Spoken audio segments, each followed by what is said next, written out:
more than that. So if you're earning $10 an hour now, you don't have enough money to take care of your family, you're going to be paying 22-25% interest rates. And then on top of that, what is not widely discussed, you go to Macy's, you go to Kohl's, you go to any large department store, and they say, hey, get our credit card. Well, you get their credit card. What you don't know is you're going to be paying something like 27% interest rates on that credit card. That's right. 27%. Now, how much do the banks borrow money at? They borrow money from the Fed at 2.5%, and then they charge people 18, 20, 25% interest rates. And here's what is even uglier. The poorer you are, the more desperate you are, the higher the interest rates are. Now, what Alexandria and I are proposing in our legislation is something that is not complicated. It just takes us back to where we were a number of years ago, and that is that no bank in this country should have credit card interest rates of over 15%.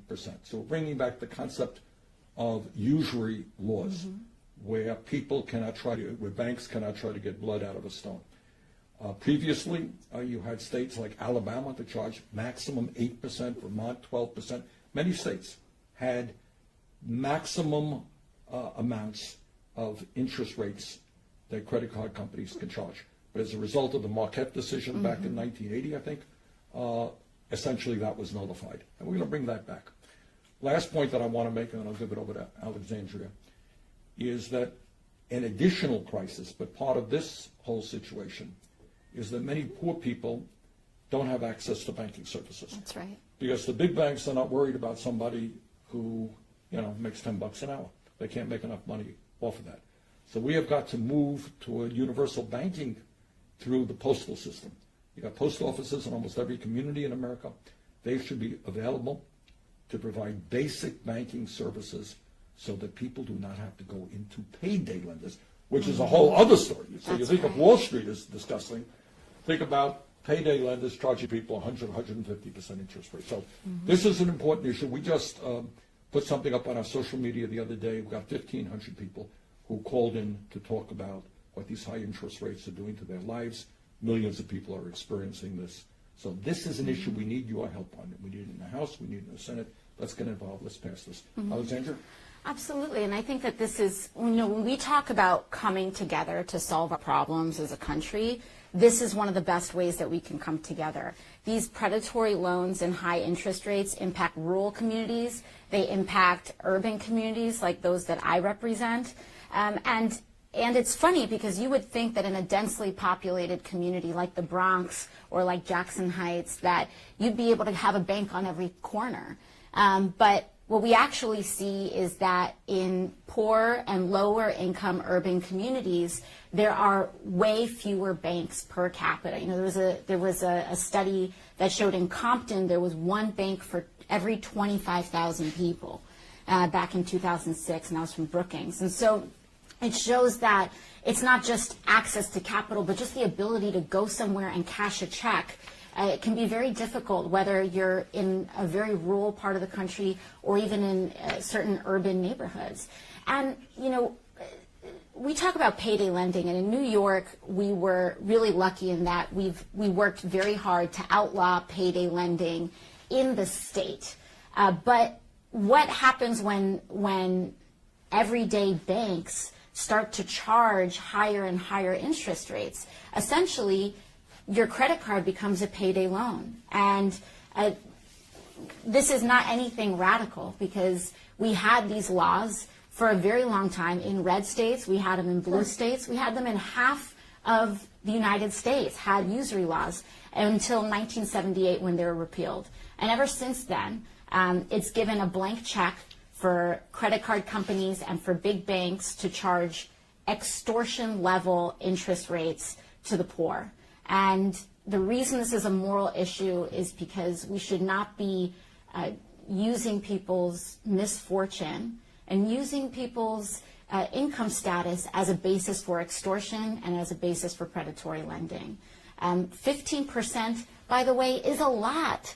15% interest is a lot. So you can run a bank, you can continue to be profitable, but to charge 30, 40% interest rates is no less than extortion. I heard from constituents in my own district, people have to take out loans connected to our horrible state of healthcare and our inhumane state of healthcare in the United States. That I was just hearing from a constituent who had to take out a $40,000 loan to pay for his mother's cancer treatments.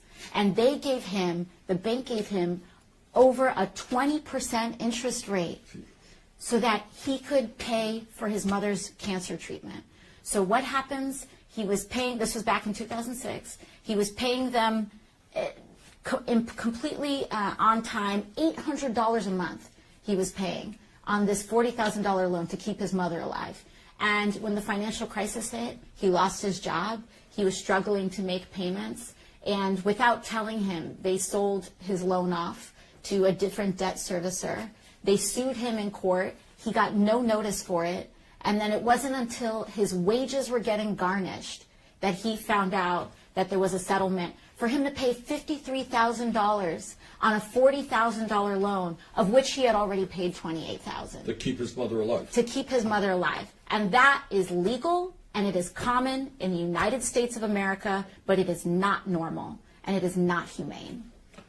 And I should add that this year, people in the United States will pay $122 billion in credit card interest, and that is a 50% increase in just 5 years. So what you have payday lenders over here, which is beyond belief. I mean, that is just disgraceful beyond imagination.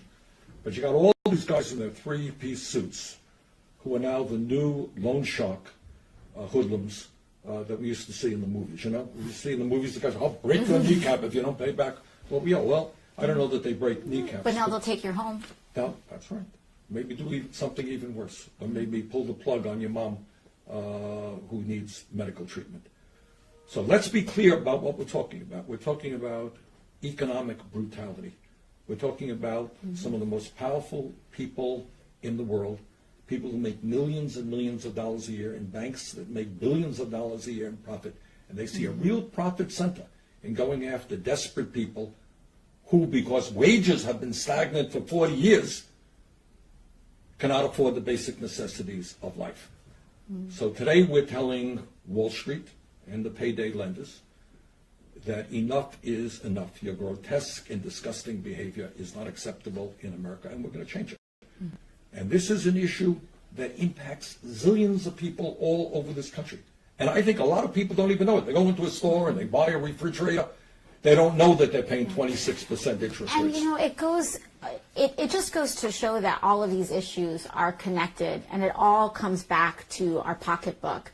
When we see these corporations like Sears, or like we saw with the bankruptcy with Toys R Us, is that these private equity groups are taking over these everyday retail companies, and they stop being companies that are retail and they start being essentially finance companies.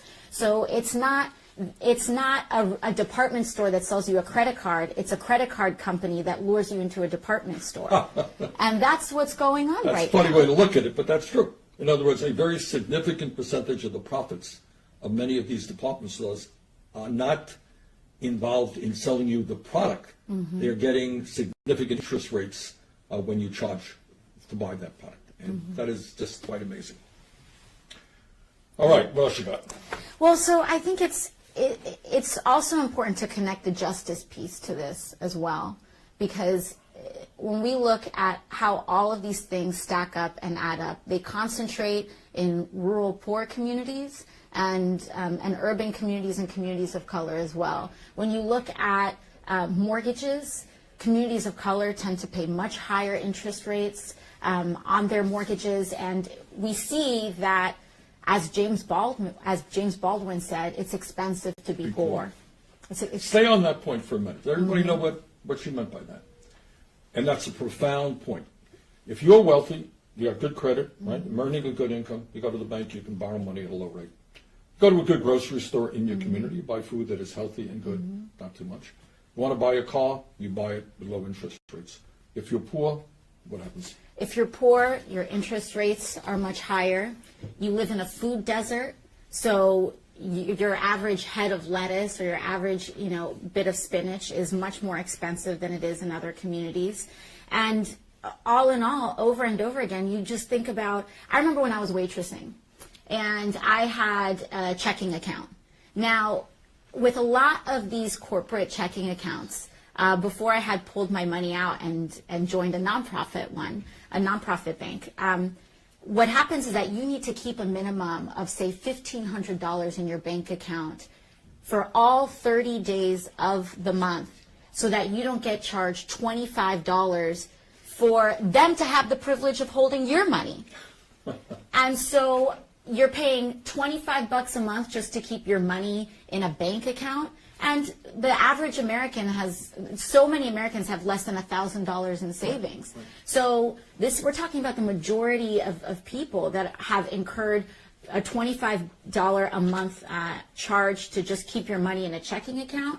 We're talking about even if you try to avoid that charge and you take your check to a check cashing place, which is very common here in my community. You take it to a check cashing place, they're charging you 10% just for 10%. Sometimes 10% just to cash a check. To cash a check. It is expensive to be poor. And if you can't afford, a year ago, I didn't have health insurance. A year ago, I was paying for all of my medicine in cash. And what you see over and over again, as much as these pharmaceutical companies say, oh, we have these waivers and things like that, it's either you're paying up front or you're paying with your time, with the amount of bureaucracy that's given to you in order for you to get a fair shake. And I think that what makes us so radical, as people like to call our ideas, so radical, is that we think that some things are just wrong to make a buck off of. And it's wrong to make a buck off of people's most vulnerable moments in their lives. Let me repeat that again. Alexandra gave one example. You can give a million. In this country today, people are paying $88 billion on interest rates because of healthcare costs. Mm-hmm. So we are the only country on earth not to guarantee healthcare to all people. Somebody in your family ends up in the hospital. You gave a very good example. You come out of the hospital with a $100,000 bill. If you're a working class person, how are you going to pay that if you don't want to see your credit destroyed? You go out and you borrow money. You borrow money at exorbitant interest rates, and you become poor. Absolutely. You're spending not half, but a significant part of your income paying off the interest rates. Meanwhile, your wages remaining stagnant. This is why we are living in a culture where the rich are becoming much richer. And so many people are struggling, just trying to claw their way out of the desperation they see. And this is part of the bloody problem right here. And I know, they're taking on Wall Street. Trust me, I'm doing it for a few years. These people have enormous political influence over the Republican Party, over the Democratic Party, over the media. That this is not an issue that has been significantly discussed. How often when you turn on the TV do you see this issue? We never see it, and it's an issue that impacts people so much. It impacts when it comes to health care, or even in my district, I represent Rikers Island, which is one of the most brutal jails in America. And in New York State, we still have cash bail. So what happens if your 15-year-old son gets picked up because he's accused of jumping a turnstile because he can't afford a Metro card? Or if your kid gets picked up because someone said that another young man of color who looked like him had allegedly run off with a backpack. Well, if you cannot afford your bail, you get thrown to Rikers. And if you have to resort to a loan to afford to bail out, let's say your husband, who's a primary income earner, or because we're talking about time spent away from work when you're thrown in jail. So if you have to take a payday loan or go to a bail bondsman because cash bail is another system where really our entire court system is a system where justice is purchased. Everybody and heard not what she blind. said. This is what she said. You stop and you think about people say, this can't go on. This is America, right? So somebody in the family gets arrested, and their alternative is that they're going to stay in jail awaiting their trial. For an unknown period of time. Exactly. All right. That's a whole other issue we could talk about. You got 20% of the American people today are in jail because they can't afford cash bail. Okay. So the wife says, well, I got to get my husband out of jail. So where's she going to go to get the money? She's about to borrow the money at an outrageous payday lender to get her husband out of jail, and family falls further and further into poverty. And ultimately, I mean, what this comes down to is the issue of greed, which is permeating every aspect of our society. It is Wall Street. It is the drug companies. Don't get me off on the drug companies. 10 of them made $69 billion in profit last year, but you can't afford the medicine that you need. It is the insurance companies that pay their CEOs outrageous compensation packages. You can't afford health insurance.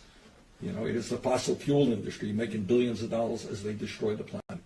On and on it goes. And this is the issue. But I think focusing on Wall Street for a start, they are in the middle of everything. You got 6 financial institutions in this country have assets equivalent to 54% of the GDP in America. They're controlling trillions and trillions of dollars. Okay? So I really do appreciate Alexandra and working with me on this issue. We've got to call attention to it. Most importantly, from a political point of view, we need millions of people to stand up and just say this is disgusting, this is outrageous, this is immoral. It cannot be allowed to continue. Alexandra? Right. Yeah, no, and I'm just thankful to be able to move this in both the House and the Senate. It can be very challenging sometimes to find working partners, and I think that what we're really doing is setting out a vision of what a moral America looks like and what a moral economy looks like, and that we can be a prosperous nation. We can be one where working people are paid enough to live, where your health needs are covered, where you can work 40 hours a week and survive. All of this is possible, but we just have to fight for it. Absolutely. And that's really what this is about. And none of these are not radical ideas. They exist in many cases in countries all over the world. Who in America thinks that desperate people should be forced to pay 100%, 200% interest rates to borrow money? Nobody believes in that. But you got a lot of powerful special interests here who have enormous influence over the Congress, over the Senate, and that's why we have what we have. And our job is to rally the American people for what are not radical ideas, but just ideas that deal with justice and dignity. That's all. Absolutely. All right, what do we got, guys? We've got some questions coming in. Yeah, just a couple. One is asked how to fight back against the big banks and their lobbyists who oppose this when they start fighting back on Capitol Hill and in the States. So the question was, how do we fight back against the extremely powerful financial services lobby and big bank lobby when this bill hits Congress? I think one big one is especially for us here on the House side, do not underestimate the power of calling your member. People say it over and over again. It's almost like at your dentist telling you to floss. But I'm telling you, I see it firsthand. You know, members really do respond to pressure. And so when you call your member and say, hey, where are you on this bill? Can you co-sponsor it? I believe that this is right. Can you put that in there? It's something that's really important. And we will put up information to help you lobby and advocate for it. Because sometimes your member will push back. They'll say, well, if we cap it out at 15%, then no poor person will get a loan. That's maybe what they will tell you. But what we can then say is, A, we should have a non-for-profit public option for basic banking services, and we should be piloting these projects through the U.S. Postal Service or in any other number of ways. And also it's just based on the basic principle that this should not be a profiteering aspect of the country. We've had these laws before. Credit unions abide by them, and guess what? They were one of the only ones that didn't need a bailout in 2008. And they are doing very, very well. Look, bad things happen in Congress because politicians assume that people are not paying attention or are not prepared to fight back. On this issue, you do a poll out there, whether you think that Wall Street should charge people 30% interest rates. I doubt that very many people think that they should. But A, nobody knows about it, and B, nobody is now in an organized effort to resist it and fight back. So Alexandria's point is exactly right. Stand up, fight back, get on the phone call, get on the telephone, start emailing, and if you want to organize around a local bank and say, talk about the greed of that bank, you can do that as well. Let's call attention to this issue, and once we do, and millions of people rally around it, we can win this thing. Josh? One last question. Marty remembers when credit card rates at the state level were as low as 5%. What happened, and how can we get back to where states can do their own thing?